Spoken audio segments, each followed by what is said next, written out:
Queridos, um dos objetivos de Deus em trazer sobre a raça humana flagelos, calamidades naturais como terremotos, como fomes e epidemias como essa que nós estamos vivendo, é desapegar o nosso coração desse mundo presente e nos fazer meditar e refletir a respeito das glórias do mundo vindouro.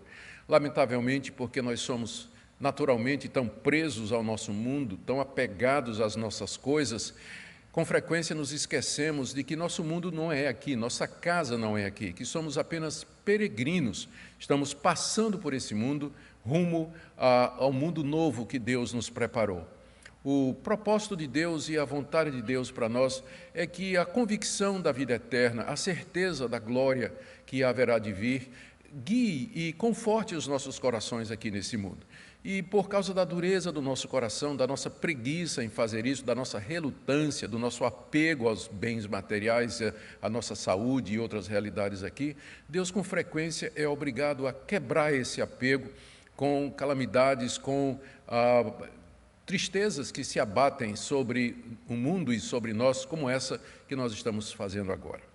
É por isso que hoje pela manhã eu queria chamar a sua atenção para o relato que o apóstolo João nos dá no final do livro de Apocalipse, do estado eterno, do estado glorioso da igreja, a consumação do plano de Deus, o triunfo final de Cristo juntamente com a sua igreja, com o objetivo de nos trazer esperança, trazer acalento e alegria nesse momento em que, humanamente falando e olhando aqui para essa realidade, as coisas parecem confusas, incertas e as perspectivas não são encorajadoras. Portanto, queria pedir que você abrisse sua Bíblia aí na sua casa, onde você estiver, no livro de Apocalipse, capítulo 21, nós iremos tentar cobrir todo o capítulo e a primeira parte do capítulo 22. Nós faremos a leitura à medida que a exposição continuar. Nós sabemos, você sabe, que o livro de Apocalipse é o registro que o apóstolo João fez na ilha de Patmos de uma série de visões que Deus lhe deu com respeito à história da salvação, o plano que Deus tinha feito ao redor do mundo e como ele se desenrola na história. São visões a respeito do sofrimento da igreja até a vinda de Cristo, são visões acerca da ascensão do mal aqui nesse mundo, mas também são visões da vitória final do Senhor Jesus e do seu povo quando ele retornar em glória. Nos capítulos anteriores a esses capítulos aqui, capítulo 20 e 21, o apóstolo João teve visões da ascensão dos inimigos de Cristo e da sua igreja e da respectiva queda deles com a vinda do Senhor Jesus. Ele vê a Babilônia se levantar como império mundial, ele vê a besta, as duas bestas, o falso profeta se levantar para em seguida cair, capítulos 18 a 19. Ele vê o dragão, que é Satanás, e os ímpios aparentemente triunfarem sobre a igreja, mas então são destruídos pela vinda de Cristo, que ressuscita os mortos, estabelece o juízo final. Isso está aí no capítulo 20. E aqui no capítulo 21 e 22, que são o objeto da nossa atenção nessa manhã, o apóstolo João descreve a visão que ele teve da felicidade eterna daqueles que são de Cristo e que com ele reinarão para todo o sempre. Ele registra essa visão daquela maneira característica do seu livro, que é alegórica, usando de figuras, de símbolos, e usando também muitas passagens e referências do Antigo Testamento, e particularmente aqui do profeta Isaías e do profeta Ezequiel e do livro de Gênesis. Meditemos então naquilo que João viu, e vamos fazer isso de maneira sintética. São 7 visões ou aspectos da igreja gloriosa e da sua felicidade. Há muitos detalhes que vão ficar para uma outra ocasião. Nós queremos focar nos pontos centrais à medida que nós formos lendo e explicando a palavra de Deus. Nós vamos orar mais uma vez, dessa feita pedindo a iluminação do Espírito Santo para compreendermos a palavra do Senhor.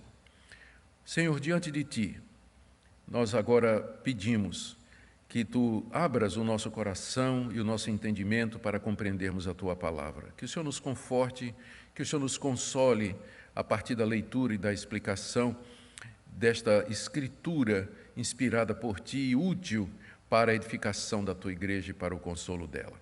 É o que nós pedimos, em nome de Jesus. Amém. Muito bem, queridos, Apocalipse, capítulo 21 e 22. São 7 coisas que João vê, são 7 aspectos da sua visão que eu quero trazer aqui para vocês nessa manhã. Primeiro, onde o povo de Deus irá passar a eternidade. Está aí no verso 1. Eu vi um novo céu e nova terra, pois o primeiro céu e a primeira terra passaram e o mar já não existe.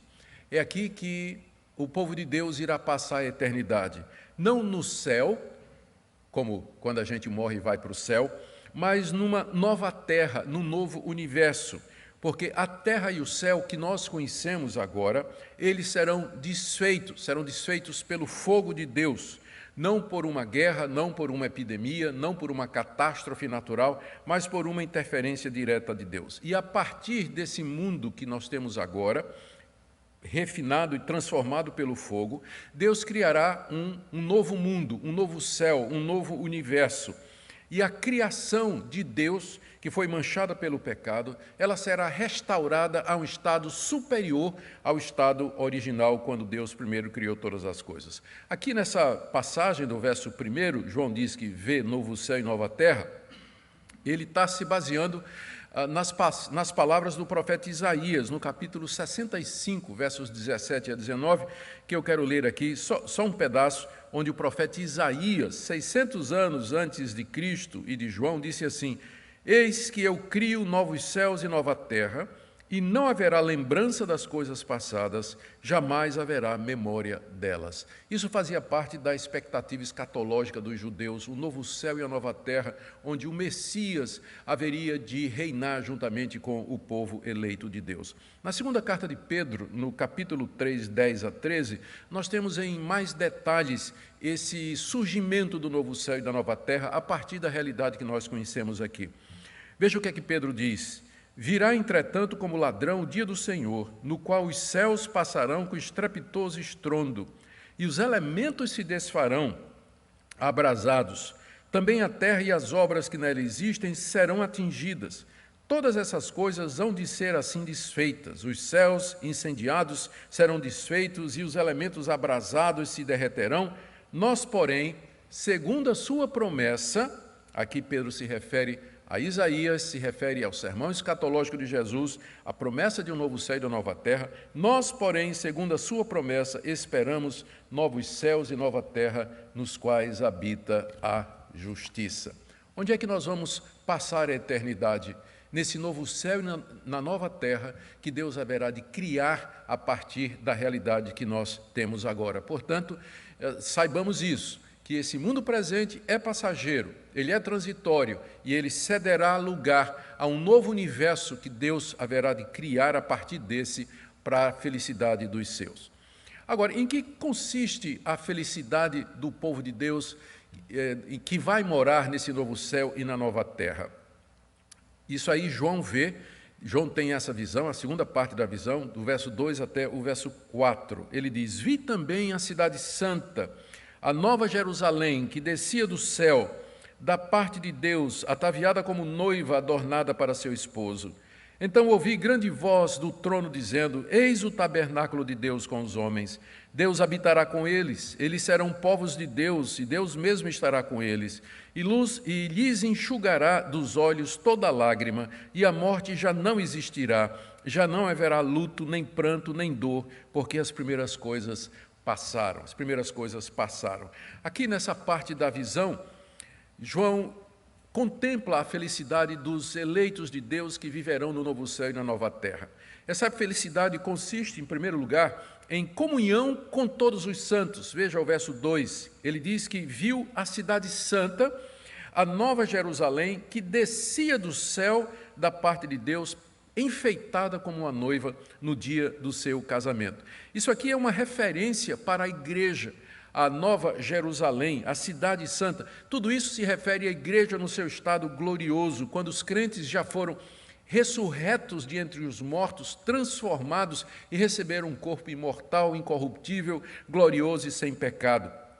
E essa igreja glorificada, ela desce para habitar no novo mundo que Deus criou. É nisso que vai consistir a felicidade, em primeiro lugar, que estarão todos juntos, estarão todos unidos e glorificados. Consiste também, no verso 3, na comunhão eterna com Deus. O verso 3 João diz que ouviu uma voz do trono dizendo que Deus está presente, Deus habita com eles, que eles serão povos de Deus e Deus estará com eles para todo sempre. É nisso que vai consistir a felicidade no novo céu e na nova terra, na presença constante, interminável, eterna, plena de Deus juntamente com o seu povo, que é o que nós mais ansiamos, estar com Deus e com o seu Filho Jesus Cristo, comungar com Ele, viver com Deus Pai, Trino, Deus Pai, Deus Filho e Deus Espírito Santo. É isso que vai consistir a nossa felicidade, que João descreve no verso 4, dizendo que Deus vai enxugar dos olhos toda lágrima, a morte não vai existir mais, já não tem luto, nem pranto, nem dor, porque as primeiras coisas já passaram. Todas estas coisas que pertencem ao presente mundo e que nos causam dor e sofrimento, isso já terá passado. E Deus vai nos consolar eternamente, a figura aqui dele limpando as lágrimas dos nossos olhos. E o consolo de Deus é tão profundo e tão eficaz que haverá de superar toda a dor e toda a lembrança que porventura nós tivermos. Creio e penso que é um ensino bíblico de que nós não esqueceremos na eternidade aquilo que nós experimentamos aqui. Mas o consolo de Deus e a presença de Deus e do seu Cristo são tão perfeitos, são tão plenos, tão eficazes, que mesmo a lembrança mais triste que porventura tenhamos do que aconteceu aqui durante esse mundo, será superada pela presença de Deus, pela glória, pela alegria que haverá no estado eterno, no novo céu e na nova terra, onde habita a justiça, de forma que nenhuma lembrança triste e desse mundo haverá de marejar ou manchar a alegria e a felicidade que Deus preparou para nós. E tudo isso só é possível mediante a morte e a ressurreição de Jesus Cristo, porque só assim nós podemos ter certeza que não haverá mais morte, não haverá mais dor, não haverá mais pecado, uma vez que Cristo, na cruz do Calvário e na sua ressurreição, ele venceu de maneira final esses inimigos de Deus e da sua criação. João, em seguida, desenvolvendo a visão, aqui é o meu terceiro ponto, ele recebe da parte de Deus, ele vê da parte de Deus a certeza de que essas coisas acontecerão, versos 5 e 6. E aquele que está sentado no trono disse: eis que faço novas todas as coisas. E acrescentou: escreve, porque estas palavras são fiéis e verdadeiras. Disse-me ainda: tudo está feito, eu sou o alfa e o ômega, o princípio e o fim. O próprio Deus agora fala com João, essa é a visão que ele tem. E Deus diz a João: João, eu vou fazer nova todas as coisas. Na verdade, ele diz: eu faço novas todas as coisas. Escreve aí. João estava vendo tudo e anotando. Então, escreve aí o que eu vou fazer, porque essas palavras que você está ouvindo e essas coisas que você está vendo, elas são fiéis e verdadeiras. Tudo está feito. Veja que Deus fala, as coisas ainda vão acontecer, mas Ele fala como se já tivessem acontecido, porque Ele é aquele que se assenta no trono. Ele tem o poder para fazer tudo aquilo que Ele diz. Tudo está feito, João, porque eu sou o alfa e o ômega, o princípio e o fim. Para mim, todas as coisas são presentes, por isso que eu posso falar, está feito, de uma coisa que na história ainda está para se realizar. Com isso, Deus queria que João registrasse no livro de Apocalipse a visão da glória futura, para que nós tivéssemos certeza daquilo que Deus vai fazer, para que cada geração, lendo essa visão, tivesse esperança, tivesse consolo, tivesse certeza e alegria no meio de todas as tribulações. A quarta parte da visão de João, na parte final do livro de Apocalipse, é de Deus nos convidando para participarmos dessa felicidade. Aí, do final do verso 6 até o verso 8, Deus falando: eu a quem tem sede darei de graça da fonte da água da vida. O vencedor herdará estas coisas, e eu lhe serei Deus, e ele me será filho. Quanto, porém, aos covardes, aos incrédulos, aos abomináveis, aos assassinos, aos impuros, aos feiticeiros, aos idólatras e a todos os mentirosos, a parte que lhes cabe será no lago que arde com fogo e enxofre, a saber, a segunda morte. João escuta Deus oferecendo a salvação e a vida eterna. E é uma oferta para todos os que desejarem. Veja o final do verso 6, Deus dizendo: eu, a quem tem sede, darei de graça da fonte da água da vida.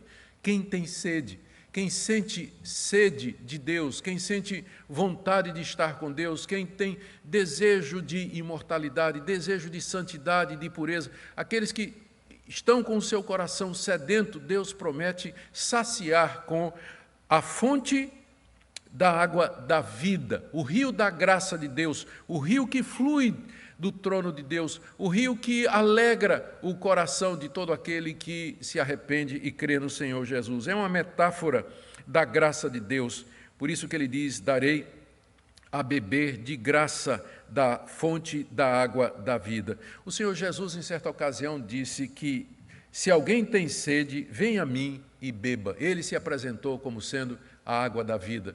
E é uma metáfora aqui, é uma figura linda da pessoa do Senhor Jesus que satisfaz a nossa sede mais profunda. João vê, na quarta parte da sua visão, Deus convidando, Deus chamando e dizendo: ainda há tempo, se você tem sede, venha que gratuitamente, pela misericórdia, pela graça, eu te darei de beber da água da vida, e você viverá para todo sempre no novo céu e na nova terra, onde habita a justiça. Duas coisas para quem beber. Primeiro, ele vai ter a vida eterna, e no verso 7, o vencedor, que é esse que beber, ele herdará estas coisas, ele vai herdar o novo céu e a nova terra, vai participar como se fosse dono de toda essa nova realidade. Eu lhe serei Deus e ele me será filho.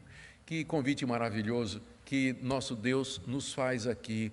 A você que tem sede, você que está sedento pelas coisas de Deus, esse vazio no seu coração, esse buraco aí no seu peito que nada pode preencher, sexo, dinheiro, emoções, amizades, bens materiais, trabalho.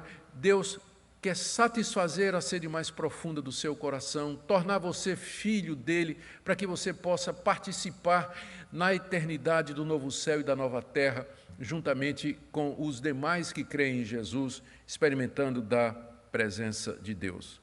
Mas agora, João também ouve, é a quinta parte, uma advertência de Deus com relação aos incrédulos, que está aqui no verso 8, que eu já li para vocês. Deixe-me ler de novo, só para deixar bem claro aqui diante de nós. Quanto, porém, aos covardes, incrédulos, abomináveis, assassinos, impuros, feiticeiros, idólatras, todos os mentirosos, a parte que lhes cabe será no lago que arde com fogo e enxofre, a saber, a segunda morte. Todos os mortos haverão de ressuscitar quando o Senhor Jesus Cristo retornar em glória. Mas nem todos os mortos entrarão nesse novo mundo de felicidade eterna que nós já começamos a ouvir a descrição. João, aqui, nessa quinta parte da visão, ele escuta Deus se referir à segunda morte, que é explicada aqui como sendo o lago que arde com fogo e enxofre.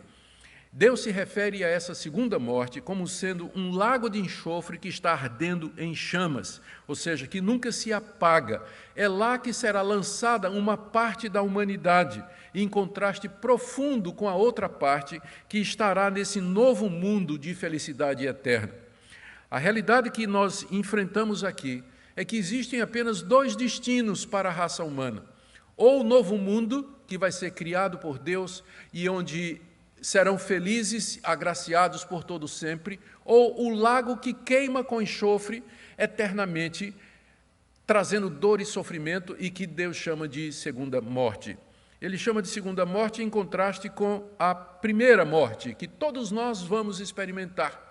Todos nós vamos experimentar essa primeira morte. A segunda morte é o sofrimento eterno, que acontecerá nesse lago que arde com fogo e enxofre. É chamado de morte porque significa uma separação de Deus. Não significa extinção, como muita gente pensa, que depois de morrer, então o castigo do ímpio é ser extinto, é ser aniquilado. Não, mas é um sofrimento eterno, é um morrer eterno, é querer morrer e nunca acontecer isso. É um desejo de morte, uma experiência de morte eterna que não tem fim nesse lago que arde com fogo e enxofre.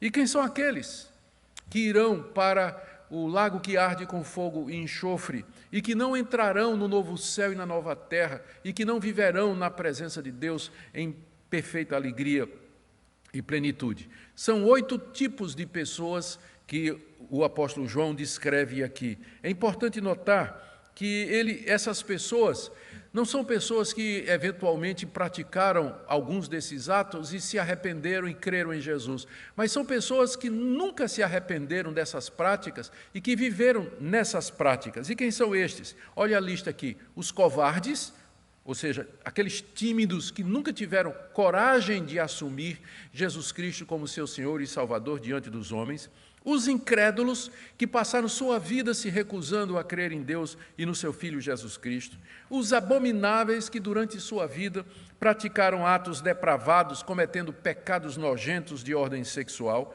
assassinos, pessoas que propositadamente, intencionalmente procuraram o mal dos outros, chegando mesmo a tirar a vida dessas pessoas; os impuros, aqueles que passaram uma vida de imoralidade sexual, como prostituição, adultério, fornicação; feiticeiros, pessoas que se envolveram e nunca deixaram de se envolver com ocultismo, artes mágicas, invocação de mortos, mediunidade, falar com espíritos, lançar maldições, fazer pacto com espíritos malignos; todos aqueles que viveram na prática do ocultismo; os idólatras, que adoraram imagens, que se curvaram diante de ídolos como se fossem Deus durante toda a sua vida; e os mentirosos, gente que nunca fala a verdade, que passaram a vida contando mentiras, uma vida de falsidade, hipocrisia, enganando os outros. Essa é a lista daqueles que serão lançados no lago de fogo e enxofre, a segunda morte, onde serão atormentados pelos séculos dos séculos,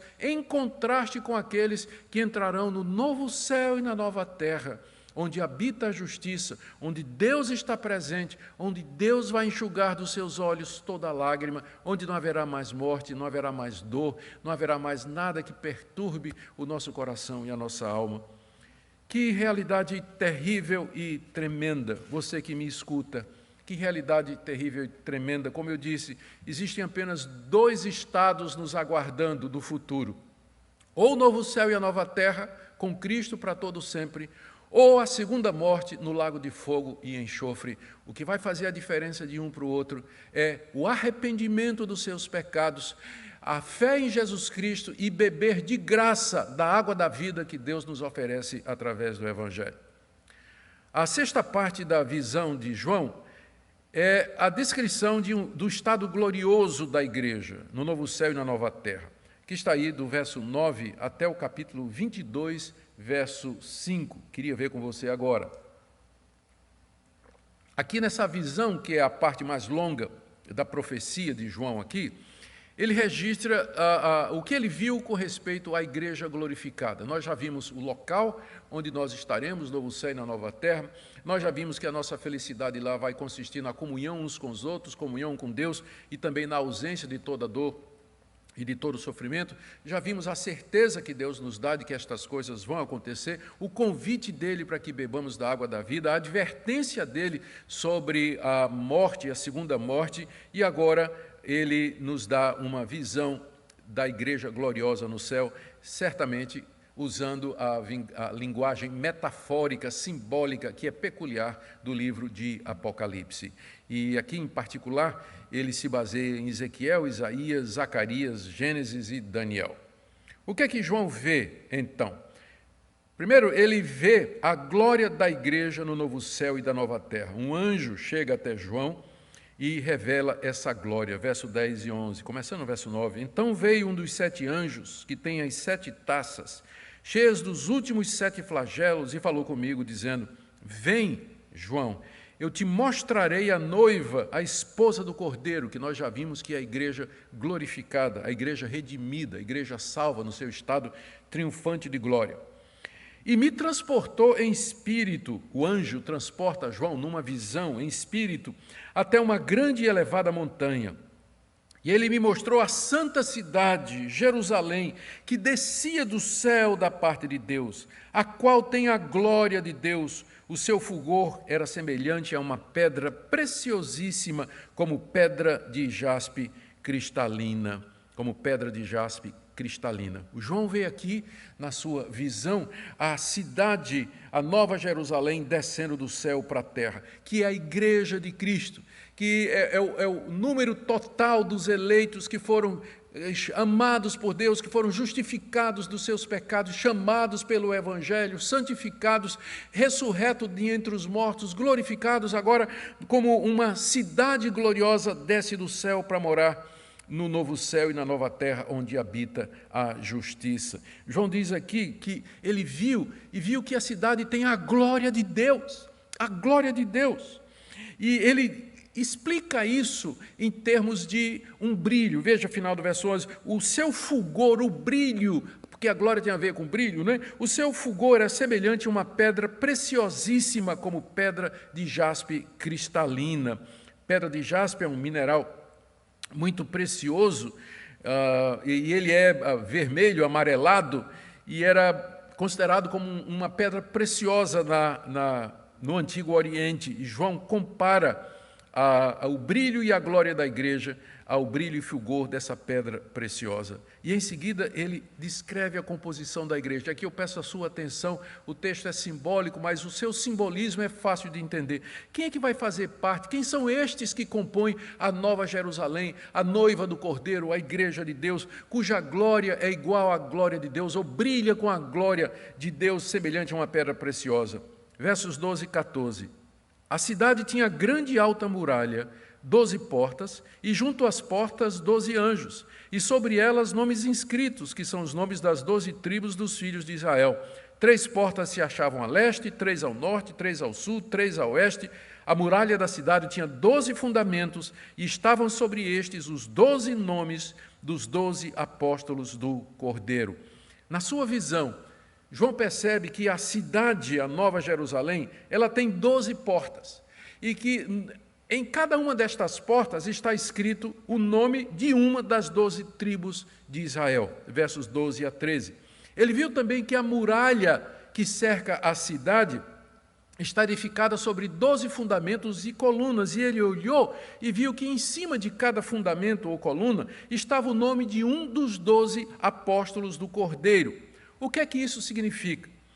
É que a igreja é composta daqueles judeus fiéis e crentes das 12 tribos de Israel no período do Antigo Testamento. É por isso que aparece o nome das 12 tribos nas portas. E também que a igreja é composta dos judeus e gentios crentes que creram no Senhor Jesus através da pregação dos apóstolos do Novo Testamento. Por isso a cidade está edificada sobre o fundamento, e cada fundamento tem o nome de um dos apóstolos de Jesus Cristo. Ou seja, essa visão aqui é simplesmente da igreja completa. Todos os eleitos do Antigo Testamento e do Novo, daqueles que eram de Israel e desses gentios que foram chamados pela pregação do Evangelho, 12 tribos no Antigo Testamento, 12 apóstolos no Novo Testamento, é a igreja completa, edificada sobre o fundamento dos apóstolos e profetas, como nós lemos na carta de Paulo aos Efésios. É isso que João vê. Ele vê a glória da igreja e ele vê que a igreja ela está completa agora, com os crentes do Antigo e os crentes do Novo Testamento, que foram chamados pelo Evangelho de Jesus Cristo. Você pode me perguntar onde está o apóstolo Paulo, né? Onde está o apóstolo Paulo, uma vez que fala aqui dos 12 apóstolos de Cristo Jesus.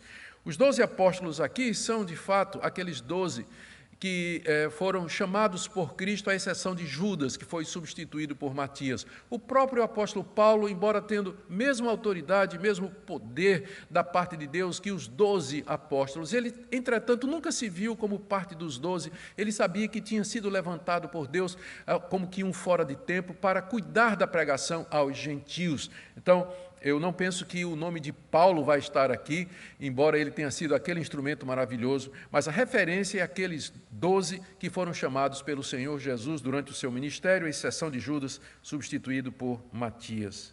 Em seguida, João é levado pelo anjo a ver a perfeição, a pureza e o valor da igreja. Está aí do verso 15 até o verso 21. Primeiro, a igreja é perfeita.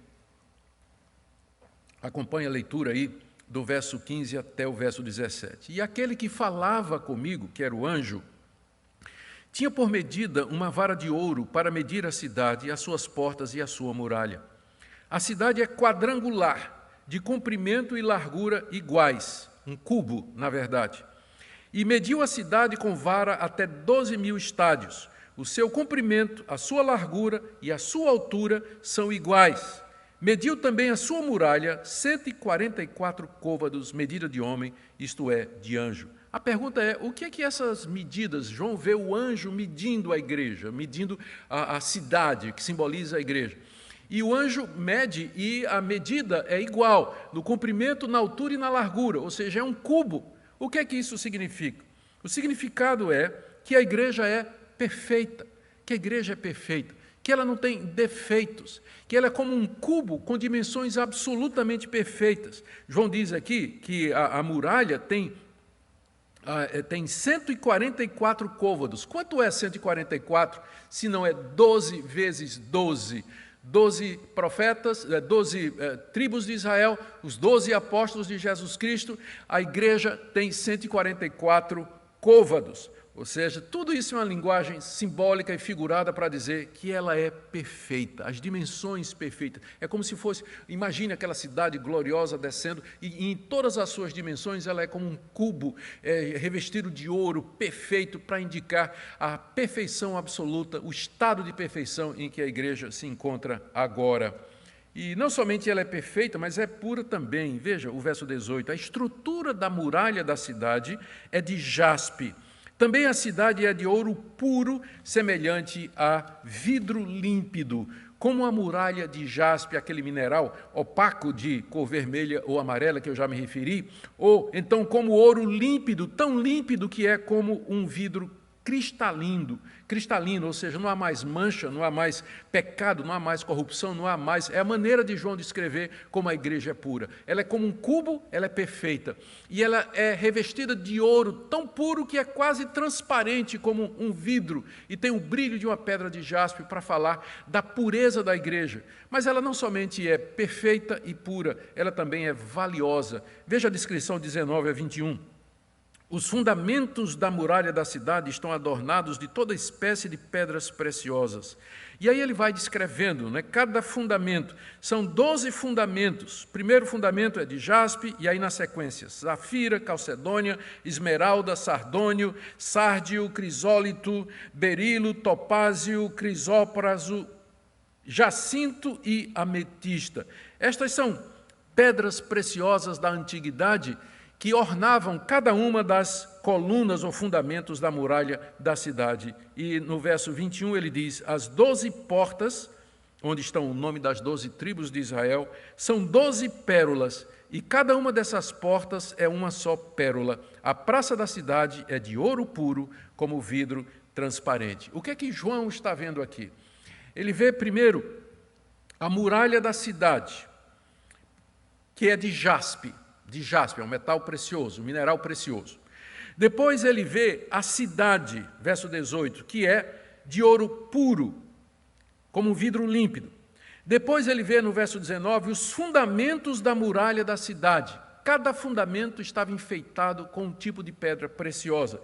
E a descrição está aqui para cada uma em detalhes, jaspe, safira, calcedônia, esmeralda, sardônio, sárdio, crisólito, berílio, topázio, crisópraso, jacinto, ametista. Se dê uma olhadinha aí nesses nomes, veja na internet, procure a imagem, você vai ver como são pedras belíssimas que estavam ornando os fundamentos da muralha. Depois ele vê 12 portas, que cada porta é uma pérola. Depois ele vê a praça da cidade, que é de ouro puro, como vidro transparente. O que isso tudo quer dizer? Quer dizer que a igreja, além de perfeita e além de pura, ela é também preciosa, ela é valiosa, porque ela foi comprada com o sangue do Cordeiro. É o que haverá de mais precioso nessa nova realidade que Deus vai criar. Deus vai criar um mundo novo, um novo céu e uma nova terra onde habita a justiça. Mas o que há de mais belo, de mais precioso, de mais caro e mais querido para Deus nesse novo mundo que Ele vai fazer é exatamente a sua igreja, feita dos crentes do Antigo Testamento, dos crentes do Novo Testamento, que foram levados a crer através dos 12 patriarcas, através dos 12 apóstolos, e que agora, unidos na fé no Senhor Jesus Cristo, viverão para todo sempre no novo céu e na nova terra, onde habita a justiça, em contraste com os ímpios, incrédulos, mentirosos, aquela lista que nós já vimos, que serão lançados no lago de fogo e enxofre. Essa é a visão que João tem da glória da igreja. Uma igreja perfeita, uma igreja pura, uma igreja preciosa e valiosa. Ele usa essa linguagem metafórica, simbólica, para descrever tudo isso que ele está vivendo.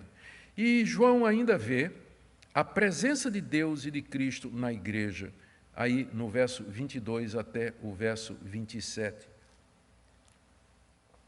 E essa igreja que já foi descrita, Deus habita nela. Veja o verso 22.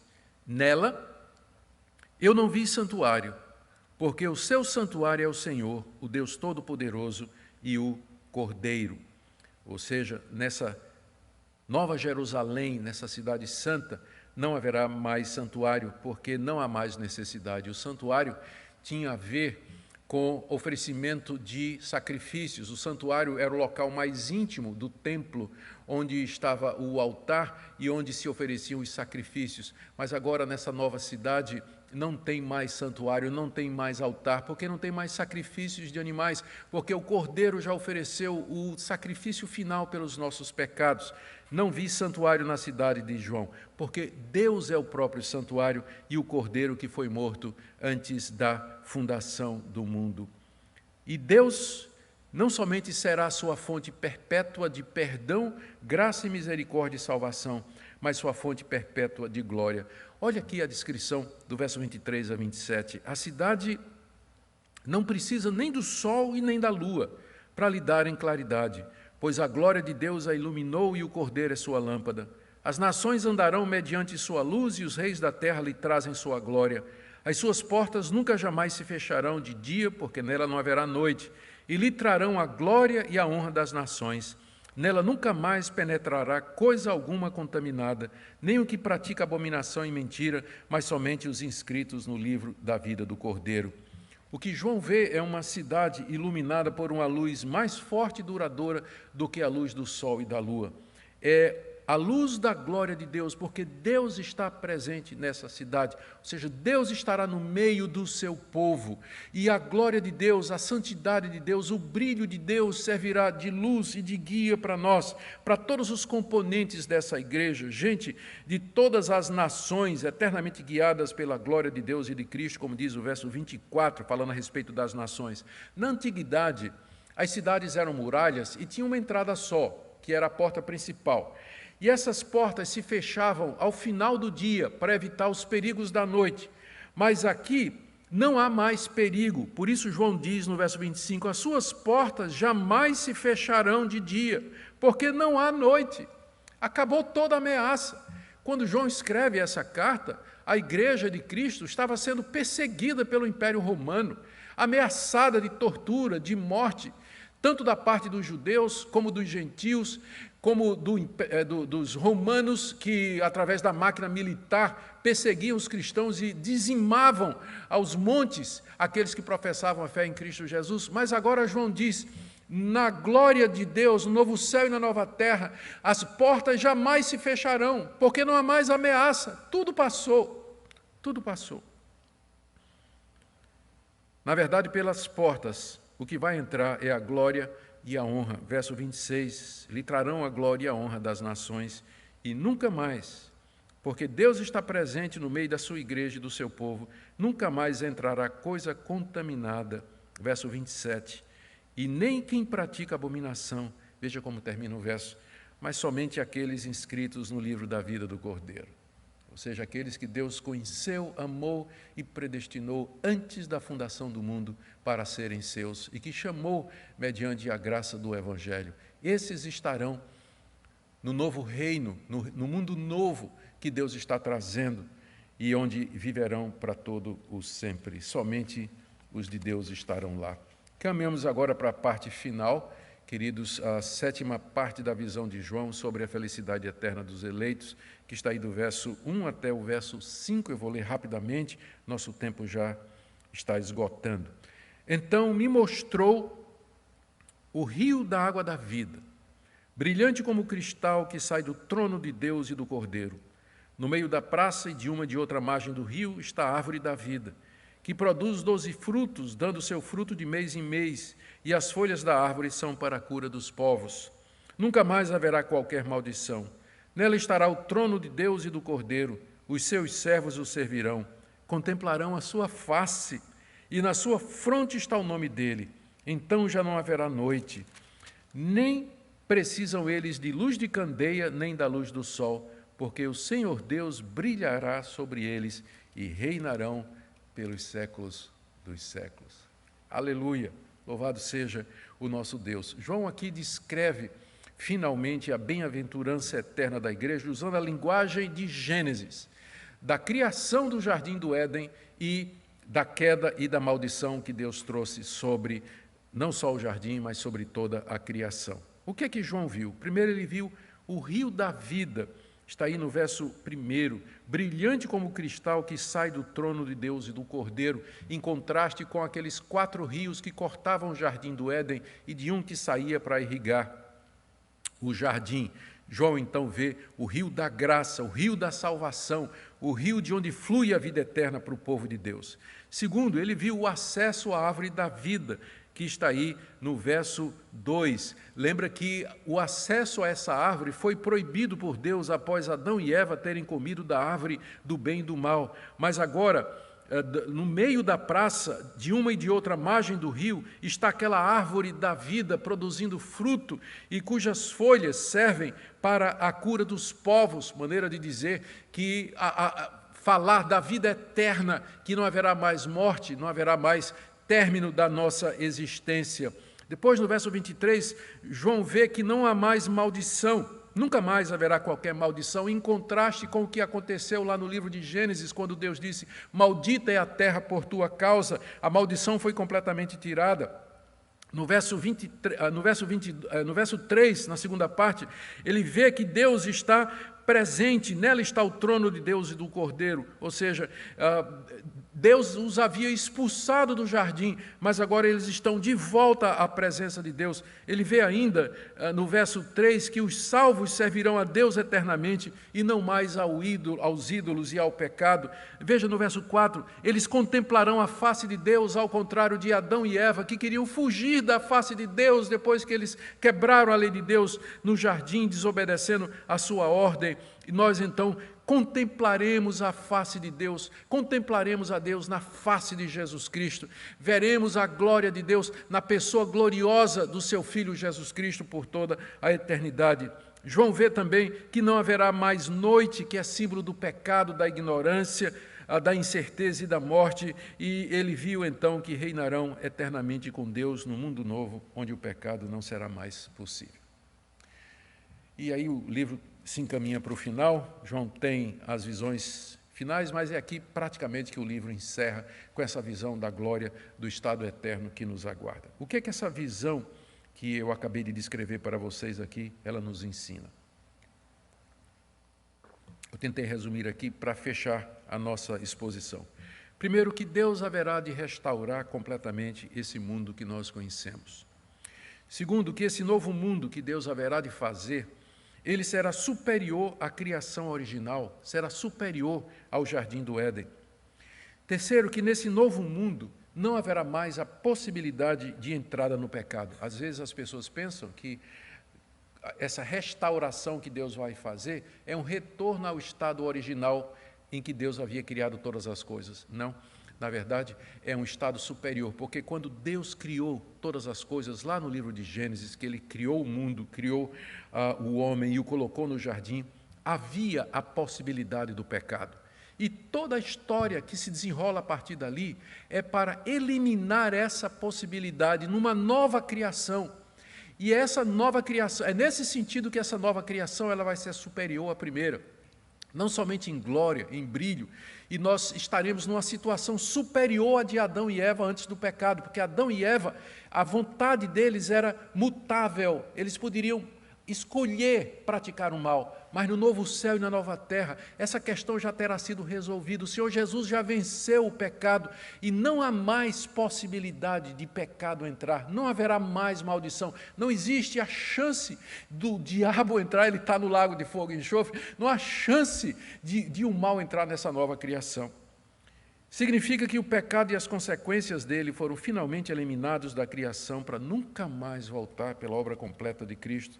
Significa que os crentes viverão nesse novo mundo com seus corpos ressurretos, imortais e incorruptíveis. Significa que a felicidade eterna que nos aguarda consistirá na nossa comunhão com Deus e com o Senhor Jesus Cristo, e que assim Deus haverá de cumprir plenamente o plano que Ele estabeleceu antes da fundação do mundo. As pessoas perguntam, se Deus sabia que o pecado ia entrar, por que Ele criou o homem? Por que Ele fez o jardim? Por que Ele colocou a árvore do bem e do mal ali? Aqui está a sua resposta. Para que Ele pudesse chegar finalmente a esse aqui, a um novo céu, uma nova terra, uma nova humanidade redimida, onde não há mais possibilidade do pecado entrar. E tudo isso mediante a obra perfeita do Senhor e Salvador Jesus Cristo. Deus ainda nos convida pelo Evangelho a beber da água da vida e fazermos parte do seu povo. E Ele nos adverte seriamente sobre os que irão para o fogo eterno. Por isso, queridos, a nossa luta contra o pecado um dia vai chegar ao fim. Portanto, não desista, persevere, se cair, arrependa-se, confesse, busque o perdão em Cristo, anseie pela imortalidade, pela perfeição moral e espiritual que nos aguardam. Nossos sofrimentos vão chegar a um fim. Nós estamos vivendo um período de sofrimento intenso. Mas eles vão chegar ao fim, portanto, aguente mais um pouco, não desista, não condene a Deus, não fique irado. Nem sempre Deus dá a razão pela qual Ele faz as coisas, mas confie nele, porque esse é o final do plano. É isso, aquilo que nos aguarda. Deus já nos revelou o que está lá no fim da história. Persevere em meio a dor, sofrimento e necessidade, porque um dia tudo isso passará e dará lugar ao novo céu e nova terra que Deus preparou para nós. Ainda nós temos tempo para nos arrepender de nossos pecados. Deus nos convida a beber de graça da água da vida e nos adverte solenemente sobre o lago que queima com fogo e enxofre. Creia no Senhor Jesus, console-se nele e que nesse dia do Senhor você medite na eternidade, pois esse é o propósito de Deus com todos os nossos sofrimentos e tribulações.